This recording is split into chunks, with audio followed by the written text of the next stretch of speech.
Pasaban apenas unos minutos de las 2:30 de la tarde, y el viento afuera golpeaba los cristales como siempre lo hacía a comienzos de la primavera. Me había preparado una segunda taza de té Earl Grey, y estaba doblando la ropa en el pequeño cuarto de lavado iluminado por el sol en la parte trasera de la casa. Vivir sola no requería mucha lavandería, pero me gustaba el ritmo: doblar, alisar, colocar cada cosa en su lugar. Después de 40 años trabajando en una biblioteca pública, la estructura era lo más parecido a una oración que conocía. Me llamo Irene Alberg. Tengo 70 años, y llevo casi una década jubilada. Vivo sola en una pequeña casa a las afueras de Bangor, Maine. Es la casa que construyó mi difunto esposo cuando éramos jóvenes y ambiciosos, y la he mantenido tal como la planeamos. Sé cómo el suelo cruje cerca de la despensa, cómo el sol se desplaza por la ventana del comedor alrededor del mediodía, y cómo los narcisos del jardín no brotan hasta después de la última helada. Esos pequeños detalles forman el tranquilo ritmo de mis días. El teléfono sonó justo cuando colocaba la última toalla en el estante. Me limpié las manos en el delantal, y lo contesté sin mirar la pantalla. La voz de Vanessa me saludó con una alegría que no terminaba de sentirse genuina. «Hola, mamá. Adivina a dónde vamos el próximo fin de semana», dijo, y pude oír la sonrisa en su voz. Yo sonreí automáticamente. No llamaba con frecuencia. Entre el trabajo en el estudio y las clases de ballet de ella, siempre decía estar ocupada. Vanessa tenía 34 años, y vivía en Santa Bárbara con su esposo, Drew, y su pequeña hija. No los veía desde Navidad, aunque hablábamos de vez en cuando. Cuando lo hacíamos, era casi siempre una charla breve. «¿Disneyland?», pregunté, imaginando ya el destino. «Hotel West Palm Springs». A ella le encantaban los lugares con sol y champaña. «Carmel», respondió, casi cantando. «Nos quedaremos en la costa. Está justo frente al mar. El balcón da a los acantilados. Reserve la suite con vista al océano». Me apoyé en la encimera de la cocina, y sujeté el teléfono con el hombro. «Es un lugar hermoso», dije. «Recuerdo haber ido allí una vez con tu padre, cuando eras pequeña. Lloraste todo el camino por la autopista 1. Ella se rió y dijo que no lo recordaba, y luego siguió contando más detalles. Harían un tour en helicóptero el sábado por la mañana. El domingo celebrarían su aniversario con una cena en un restaurante con estrella Michelin, con maridaje de vinos en cada plato. Describió las batas en la habitación, los toalleros calefactados, la playa privada. Ella estaría con los padres de Drew. Sonreí, pero ella no escuchaba del todo. Mis ojos estaban fijos en el roble del patio trasero, que se balanceaba bajo la luz de la tarde. El tronco se había agrietado un poco el invierno pasado, pero no había caído. Solo lo suficiente para que se notara. Así se sentía su voz ahora, familiar, pero cambiada. «Suena maravilloso», dije finalmente. «Una gran celebración». «Oh, sí», respondió Vanessa rápidamente. «Es nuestro aniversario, más o menos. Drew recibió un gran bono en el trabajo, así que pensamos, ¿por qué no? Nos lo merecemos». Asentí aunque ella no podía verme. No dije nada sobre el hecho de que su aniversario aún faltaba 5 meses, ni que Drew trabajaba a tiempo parcial en una pequeña firma de diseño que estaba reduciendo horas. No pregunté cómo había conseguido reservar la suite, ni cómo había tenido tiempo para organizar un tour en helicóptero, mientras supuestamente lidiaba con una fecha límite de trabajo independiente. Simplemente escuché. Su voz siguió danzando durante el resto de la conversación. Yo intervenía cuando era necesario. Pregunté por el recital de danza de ella, le conté que los guisantes comenzaban a brotar. Prometió enviarme fotos. Nos despedimos. Cuando terminó la llamada, no me moví de inmediato. El silencio parecía más pesado que antes de que sonara el teléfono. Miré las toallas dobladas, de repente sin saber dónde colocarlas. «Observe me too». Se había enfriado. Algo no encajaba. No sabía exactamente qué era, pero conocía esa sensación, como una página doblada en el lugar equivocado de un libro. Bastaría con echar un vistazo para comprobarlo, pero algo dentro de mí ya sabía lo que encontraría. A la mañana siguiente, poco después de las 9, llevé mi café al estudio y abrí la computadora portátil. Los pájaros afuera cantaban más fuerte de lo habitual. O tal vez yo simplemente estaba más consciente del silencio entre los sonidos. No había dormido mal, pero tampoco profundamente. Había algo en la voz de Vanessa que se me había quedado grabado. No era lo que había dicho, sino como lo había dicho, como una cuerda de violín afinada un poco demasiado tensa. Inicié sesión en la cuenta bancaria que rara vez usaba. Era la que mantenía abierta para emergencias, si explotaba una llanta o si ella necesitaba medicina. Años atrás, había añadido a Vanessa como usuaria autorizada de una de las tarjetas de crédito vinculadas a esa cuenta. Ella había prometido usarla solo si era absolutamente necesario. Después del primer año, dejé de revisar los estados de cuenta mensualmente. No había mucho que supervisar. La página tardó en cargarse. Baby un sorbo de café. Aún estaba tibio, pero apenas. Cuando la pantalla finalmente apareció, los números eran imposibles de ignorar. El saldo estaba casi agotado. Mis ojos siguieron la primera transacción. Pasajes aéreos, 2 boletos de ida y vuelta de Los Ángeles a Monterrey Regional, con salida este viernes, por un total de casi $1,400. La siguiente línea mostraba un cargo del Sorelite Resort. Ese nombre me golpeó el pecho como una piedra. Vanessa lo había mencionado el día anterior, riendo sobre las batas con vista al océano. La transacción mostraba 5 noches en la suite oceánica, prepagó. $9,420. Seguí desplazándome por la lista. Cena en Marray, un restaurante de lujo que reconocía por un artículo de viajes. Ese solo cargo ascendía a $800. Luego, el alquiler de un automóvil. No cualquier automóvil, sino un SUV de lujo de una agencia boutique cerca del aeropuerto de Carmel. Otros $1,200. Había cargos más pequeños también, servicios de spa, entrega de champaña, tarifas de estacionamiento, algo llamado Cloud Lux Photography. Dejé de contar. Mis ojos siguieron las líneas incluso cuando mi cerebro ya comprendía lo que significaban. Cada cargo era como una miga de pan al revés, un rastro que se alejaba de mí. La voz de mi hija resonaba en mi memoria, alegre y despreocupada, describiendo el viaje como si fuera una recompensa ganada. Excepto que no. Lo había ganado. Ni financieramente, ni con honestidad. Había usado la tarjeta, mi tarjeta, sin pedir permiso. La habitación a mi alrededor no había cambiado, pero algo en ella se sentía extraño. La repisa con el marco de Vanessa sosteniendo a ella en un campo de calabazas, la taza de cerámica que decía mejor madre del mundo. Todo estaba en el mismo lugar, pero ahora parecían decorados de una obra en la que yo ya no actuaba. Mis manos permanecieron sobre el teclado. No dije ni una palabra.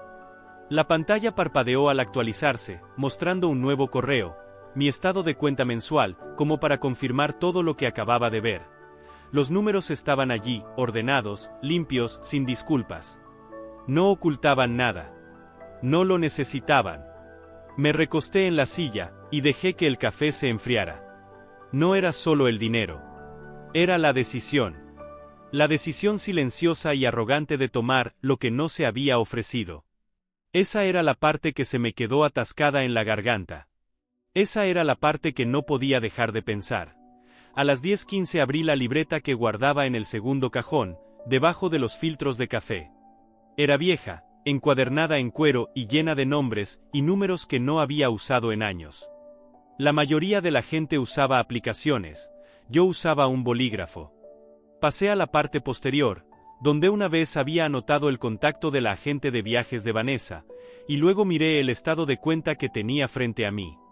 Uno por uno, comencé a hacer llamadas. La mujer del Sorelite Resort contestó en el segundo timbrazo. Le di el número de la reserva, confirmé los últimos 4 dígitos de la tarjeta, y le dije que estaba cancelando la suite oceánica. Dudó un momento, dijo que la reserva no era reembolsable dentro de las 72 horas. Le respondí que estaba bien. Ofreció un crédito del 50% para una futura estadía. Lo rechacé.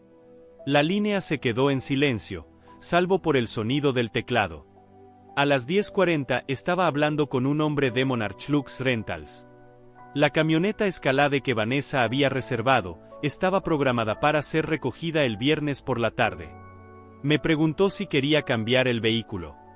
Le dije que no quería un cambio, que no quería nada. Me informó que habría una tarifa de cancelación. Le dije que lo entendía. Blue Pacific Tours fue la siguiente llamada. Ofrecían vistas aéreas de la costa de California al amanecer. Vanessa había pagado por un vuelo privado para 2 personas. Locan Seal Senduder. No pregunté si la notificarían. No me importaba. Cada llamada se sentía más limpia que la anterior. Sin gritos, sin dramatismo, solo hechos, números de transacción, solicitudes claras, correos de confirmación. Bebí un sorbo de agua después de la última llamada, y cerré mi computadora portátil. La luz del sol se había desplazado sobre los azulejos de la cocina.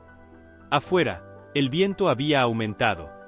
Caminé lentamente hacia mi oficina, abrí la aplicación bancaria, y fui a la pestaña de usuarios autorizados. Su nombre estaba allí, Vanessa María Alberg. Toqué eliminar. El sistema me preguntó si estaba segura. Hice clic en sí. No sentí una descarga de adrenalina. No hubo satisfacción por venganza. Solo una sensación de equilibrio, regresando silenciosamente a su lugar. Como un cuadro torcido que se endereza con un pequeño toque. Esa misma tarde preparé una sopa con zanahorias y puerros que me habían sobrado. La dejé cocer más tiempo de lo necesario. Puse a sonar a Billie Holiday en el viejo tocadiscos del rincón. El vinilo tenía un pequeño rayón en la pista 4, pero lo dejé seguir. Encendí una vela de lavanda, no para relajarme, sino para marcar la hora. Me metí en la cama a las 9:20. La habitación estaba oscura, las sábanas frescas. Extendí la mano para apagar la luz, pero me detuve, dejando que mis ojos se acostumbraran a las sombras. No había nuevos mensajes, ni llamadas perdidas, solo el silencio constante de una casa que había mantenido en pie a través de tormentas mucho peores que esta. Justo antes de quedarme dormida, pensé, ella usó mi nombre para comprar su fantasía. Yo usé el mismo nombre para terminarla. Y dormí. No por agotamiento, sino por paz. El primer comentario llegó 2 días después. Mi vecina Ellen lo mencionó por encima de la cerca mientras podaba sus rosales. Dijo algo sobre una historia que circulaba en Facebook, algo sobre una hija cortada por su madre controladora. Asentí con cortesía, dije que no sabía nada, y volví a regar la albahaca. Esa noche abrí el perfil de Vanessa. Hacía meses que no lo visitaba. La primera imagen mostraba a mi hija sentada en el borde de una cama de motel, con los ojos rojos y el maquillaje corrido. El pie de foto decía: cuando tu propia madre cancela tus vacaciones sin previo aviso, solo para recordarte que sigue controlando tu vida. La siguiente foto era la imagen de un correo de reserva arrugado. Debajo de ella, un bloque de texto en blanco sobre negro decía: crecí con hilos atados a todo. El amor venía con condiciones. El dinero con culpa. Los comentarios estaban llenos de simpatía. Personas que apenas la conocían, amigos de la universidad, una de sus instructoras de pilates. Me llamaban tóxica, manipuladora, emocionalmente fría. Una mujer sugirió que debería cortar todo contacto conmigo. Otra dijo que debía buscar asesoría legal. A las 8:45 de la mañana siguiente, llegó un mensajero con un sobre demasiado grueso para hacer algo bueno. Firmé la entrega, y me senté a la mesa de la cocina, el borde del papel cortando levemente mis dedos mientras lo abría. Vanessa me estaba demandando por daño emocional, manipulación financiera, y violación de un acuerdo verbal. El lenguaje era grandilocuente, convertido en un arma. Pedía indemnización, honorarios legales, y una orden judicial para que le devolviera el acceso a la tarjeta. Leí el documento completo 2 veces.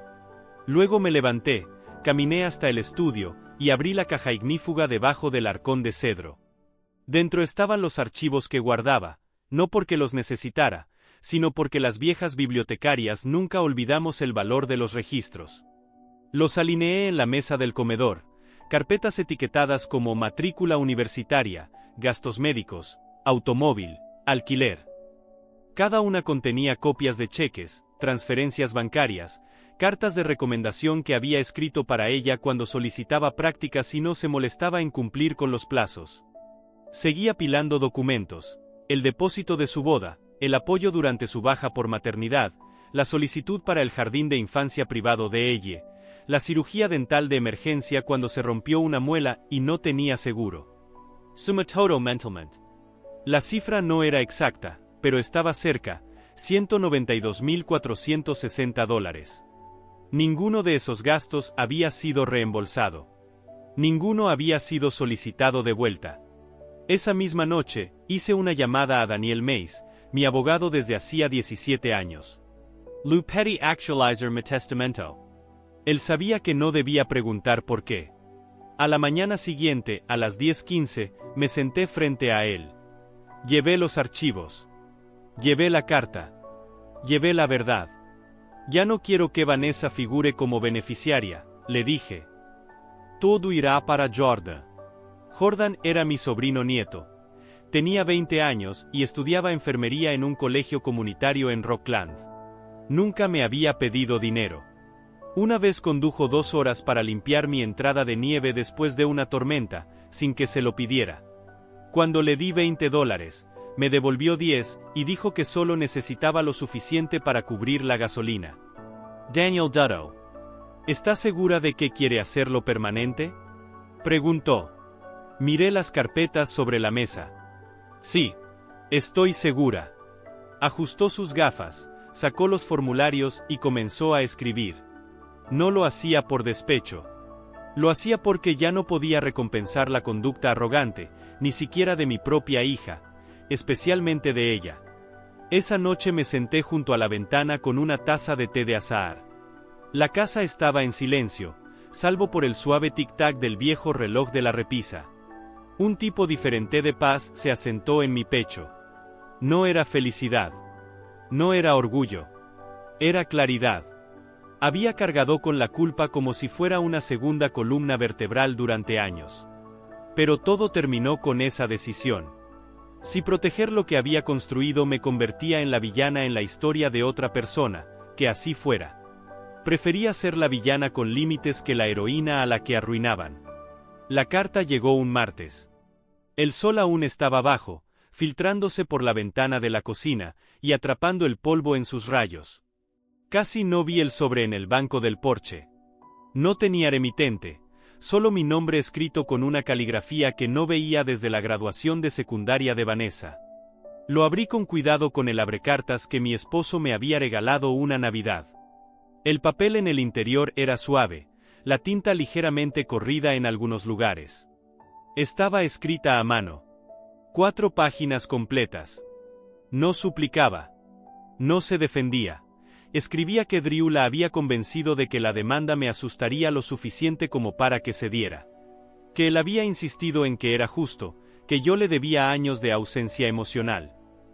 Pero algo dentro de ella se había roto al ver mi respuesta, silenciosa, directa e inamovible. Escribió que eso la hizo mirarse a sí misma. Mirarse de verdad. Había empezado a trabajar a tiempo parcial en una librería. Había abierto una pequeña cuenta a su nombre. Había dejado a Drew. La carta no pedía perdón. No trataba de reescribir el pasado. Simplemente decía, lo siento. No entendía lo que sacrificaste por mí. Ahora lo veo. Doblé las páginas y subí las escaleras hasta el viejo arcón de cedro al pie de mi cama.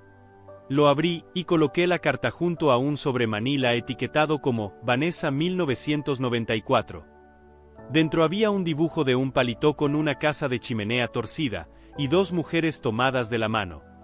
Una era más alta y vestía un vestido azul.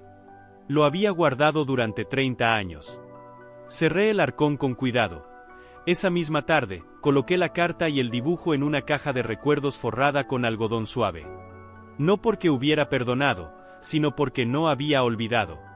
Esa tarde, después de guardar la carta y el dibujo, Me serví una pequeña copa de licor de cereza y salí al porche. El viento era suave, y las peonías empezaban a florecer otra vez. No llamé a Vanessa. No le envié un mensaje. No le conté a nadie que la carta había llegado. Algunas cosas era mejor mantenerlas en silencio, así se volvían más reales. El proceso de sanación, entendí entonces, no consistía en reparar lo que se había roto. Era aprender a cargar con ello con gracia. Había pasado gran parte de mi vida creyendo que ser madre significaba entregar sin medida, incluso cuando dolía, incluso cuando el otro no entendía el peso de lo que dabas. Creí que el amor se demostraba resolviendo problemas, cubriendo errores, ofreciendo rescates silenciosos. Pero con el tiempo descubrí que amar también significaba poner límites. Significaba decir basta, incluso cuando tu corazón susurraba, una vez más.